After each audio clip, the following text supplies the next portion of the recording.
All right, welcome back. Good evening. Tonight, I think I'm going to queue a shitload of videos. I got to finish up this goal. I gotta get 3 months of queue. But first, I wanted to start off by finishing this series with the Batman.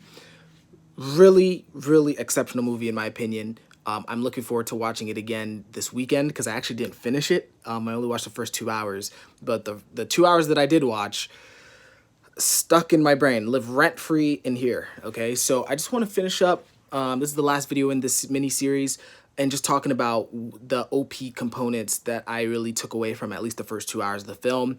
What I learned about OP and myself and other people through the Batman, and maybe some things that you guys could take away as well. So I am not gonna spoil anything. That's kind of my commitment to you all. But for those of you, especially for those of you who have seen it, this film, honestly, more than I would debate that between this film, the Batman Begins, and maybe Batman v Superman. This Batman might have the most sleep oriented or sleep preferential aesthetic and just approach in this movie. And what I mean by that, I know I'm rambling, but this is a very sleepy Batman, and this is a very sleepy movie from an OP perspective. Now, what do I mean by that? First, let me go define some terms, right? What the hell is sleep? So sleep in the OP system is stopping and going over known information based on the beginner series, or learning via repetition in the case of the type of tool. And so this movie, well, Batman first and foremost is kind of a notorious savior sleep archetype, right? You have things like the Batcave, him trying to save Gotham over the period of like I was about to say centuries, but years and decades. This is a very committed archetype, and most people have associated sleep with him. David Shan even associates sleep with Batman in several of their Q&As. But this most recent Batman, I think, took it to another level, like at least in the sensory for me. And what do I mean by that? So this new Batman, yes, he has the same, I would call, suicide mission to save Gotham by any means by himself, right? He's doing things alone. But there are several moments or several aspects of this Batman that I feel like especially fit the definition of sleep that I just read out. I'm not trying to spoil anything, but this Batman has a cool new gadgets that I've never even considered for Batman before. One of them actually being that, and again, if you guys don't want any spoilers, then maybe jump out, but like a mild spoiler would be he has one piece of technology where he can implant, like it's like these what do you call these things? Like these eye contacts where he can watch. So let's say he's going to a crime scene. He puts on these eye contacts. Oh, that's my food. He puts on these eye contacts, and then from there, he could just survey the situation. And then when he gets home, he takes out the eye contacts, and then he can replay the entire scenario like he recorded it, right? Excuse the background noise. I don't know what the hell's going on, but basically that was kind of the first instance of like almost like sensory sleep, maybe SI sleep perhaps, where he's stopping multiple times and going over, okay, what did I look at that night? What did I look at that day?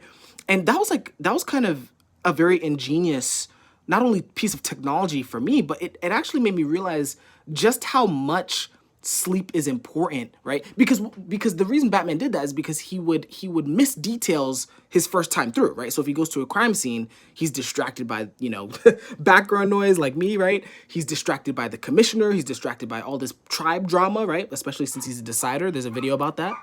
But one thing that he does is that he kind of goes home. He doesn't really try and solve it in that moment, right? He takes all the clues and then he replays the scenario like multiple times, right? In order to get all the details that he missed. And so going back to sleep, this is, I mean, I'm sleep last, so this is like a huge discovery for me, right? But sleep, the way that it's portrayed in the film really emphasizes just how much it is necessary to go over known information just so that you can pick up every little crumb of nuance that you probably missed the first time through, right? In contrast, you have someone like me who's sleep last. I'll speak for myself. I have a very hard time with jumping to conclusions too quickly, especially since I have NE, right? I'll jump to conclusions too quickly. And one thing that tends to happen to me is that, what ends up happening is people will point out sensory details like, yo, go back, rewatch it or re-listen to this because you missed something. And then, I'm frustrated. I don't want to do it. But then when I eventually do it, I pick up on those details. So sleep, people who are saver sleep, especially the Batman in this film, he's not suffering with that problem, right? He has this ingenious like approach and even the technology to allow him to soak up all of the nuances of any crime scene he's at, any fight that he's been in, right? And things like that, so that he can learn way faster than someone like me who's sleep last or demon sleep, who's basically not fully extracting all of the knowledge from any given scenario, right? I think this is why, sorry, let me take a step back. I think also watching this film and watching him do that process repeatedly, it made me realize why David Chan calls sleep processing, right? I always had a hard time with that. It's like, why is it called processing if you're just going over no information? What does that even mean? But think about it this way. It's like, you're processing in the sense of by going over the same information again and again, you are stripping it of everything like that is potentially useful to you, as opposed to looking at it once. Which is kind of the sin that a lot of savior OEs and savior plays do, right? They look at something once, they jump to conclusions, then they move on. One other thing that's very sleep oriented about this film is it's not necessarily the character Batman, but I would say the film itself, right? And maybe that's why I left after 2 hours, because I honestly had stuff to do, but I'm gonna watch it tomorrow or Saturday. But the film itself is a very patient film. Right. I made a video a few weeks ago called How Sleep and Play View Time. And one of the things that I noted is that sleep views time as an ally, right? They're very patient because they trust that time will get them there. Whereas play is it views time as an enemy, where time is against them, right? They're racing the clock, right? That's kind of the play default. And this movie, I think Matt Reeves, the director, is save your sleep as well. Not only in terms of making Batman hella sleepy, but just the pace itself. There's no rushing in the film, right? And there's plenty of action, actually. There's a lot of fight scenes, but there's no rushing the character development. There's no rushing the cinematography. Everything is done very patiently. And I think what that ended up doing for me while I was watching it is it created a very immersive world, right?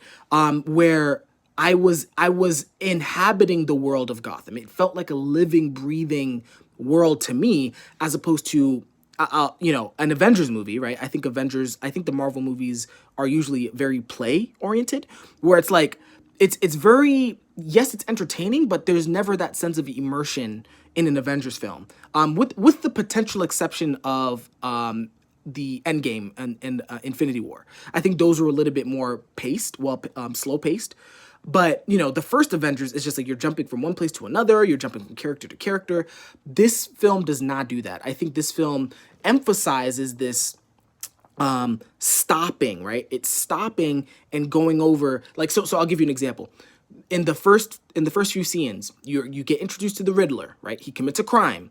Then Batman goes to the crime scene. So you see the crime scene again. And then Batman reviews the crime scene again at his Batcave. So just for one crime, there are 3 unique set points or what do you call these things? Action or scenes in the film that are reviewing the same information, right? So it's not rushed. And so I think I guess, sorry that I'm rambling, but as I mentioned, the film itself is very sleep oriented, right? Going over the same information multiple times. And I think the beauty of it is, I don't know if he's Energy Dom or Infodom, the director, but one thing I guess I would say is that there's never, he balances the going over the information with action, right? So he's always including enough action so that even if you're going over information, there's still something exciting around the corner, right?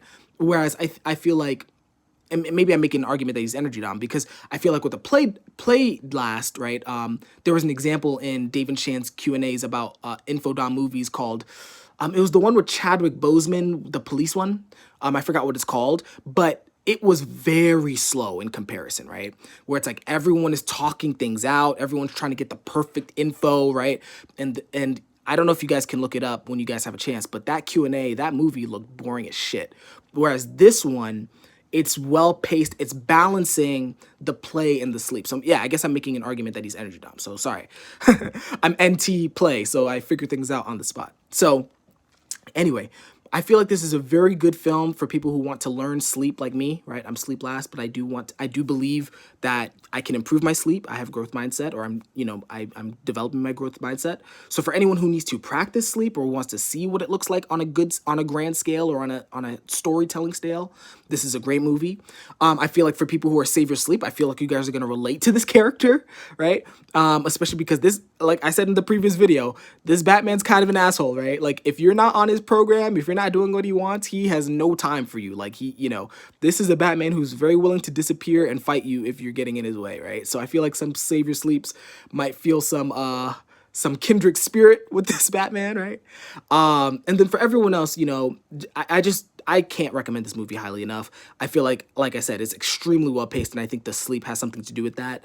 And it's a very beautiful film as well, right? And I think that's one last thing that I would mention is that this person, or Matt Reeves, he is very deliberate about every single shot in the film. It's something to behold. So anyway, this is the last of this series. I'm gonna start making some videos now for my queue. If you guys have any feedback, if you guys have watched the film, don't spoil it for me, at least until Saturday. But feel free if you want me to talk about something else, or another film or another TV series where you want me to kind of dissect it from an OP perspective, I'd love to. Just feel free to kind of put that in the comments. But other than that, I'm looking forward to finishing off this series. Let me put it this way. I might make one more video depending on what the ending's like, because I've heard a lot of great things about the ending. But don't hold me to that. It depends on how good the ending is and how much it's OP relevant. So that's about it, guys. Hope you guys have a great day, and I will see you guys soon. Take care.